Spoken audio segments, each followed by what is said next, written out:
අපේ ජීවිතේ අපි ඕනතරම් පින්කම් කරලා තියෙනවා. ඒ අතරින් පාවහන් පූජා කිරීම, මුතුකුඩ පූජා කිරීම ආනිසංස විශේෂ තැනක් ගන්නවා.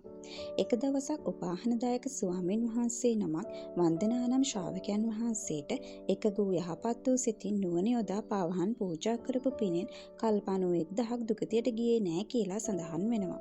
ඒ වගේම පනානිදායක හිමි අනෝමදස්සී බුදුරජාණන් වහන්සේට තමන් දාගෙන ඉන්න පාවහන් සඟල පූජා කළා.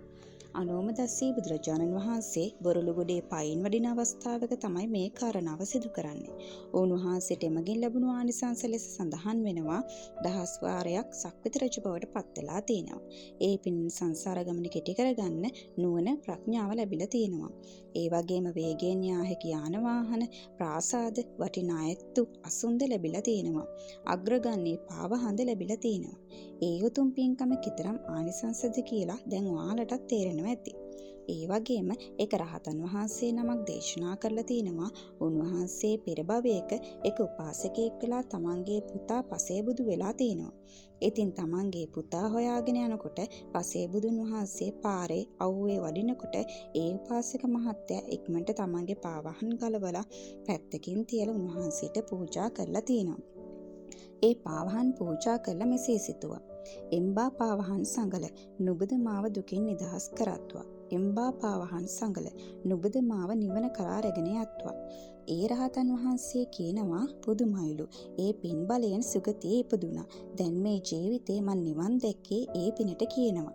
කකුල් පැලෙනේවා, දනහිස් වේදනා, අත්පය වේදනා, බැරි වේදනා තියෙනවා නම් ඒ කර්ම යට යනවා කියනවා පාවහන් පූජා කිරීමෙන්.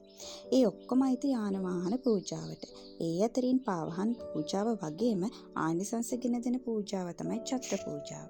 ඡත්‍ර පූජාව කියන්නේ කුඩ පූජාව. අපේ ආනන්ද ස්වාමීන් වහන්සේ ඉස්සෙල්ලාම කරපු පින තමයි පදමුත්තර බුදුරජාණන් වහන්සේව දැක්ක ගමන් රත්තරන් කුඩයක් ඉහළලා තියෙනවා හිසට අවුවෙන් පීඩා නොවෙන්න.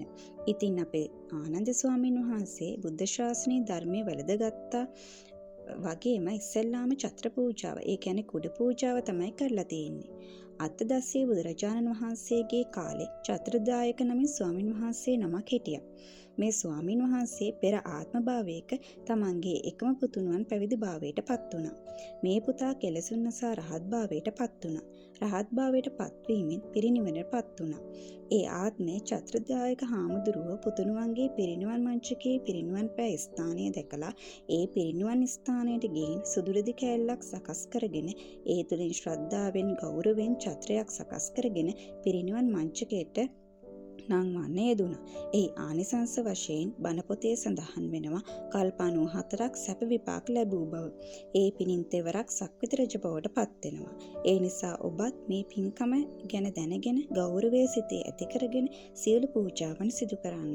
කුඩ පූජා කිරීමේ ආනිසංසය තවත් මෙසේ සඳහන් කළ හැකියි. සීතලෙන් පීඩා නොලැබෙනවා, තම ශරීරයේ දූවිලි නොවැදෙනවා, සෑම කල්හිම අන්‍යයන් විසින් ගරු බුහුමන් දක්වනවා, සියුම් වූ සුමුදු සුමට සමක් ලැබෙනවා, පිරිසිදු සිතක් ඇත්තේ බවට පත් වෙනවා, උෂ්ණයෙන් පීඩා නොදෙනවා, බොහෝ විචිත්‍ර ලස්සන කුඩා ආදී ලැබෙනවා. ඉතින් බලන්න කෙතරම් ආනිසංස සමුදායක් අපේ ජීවිතේ ලබා ගන්න පුළුවන්ද කියලා.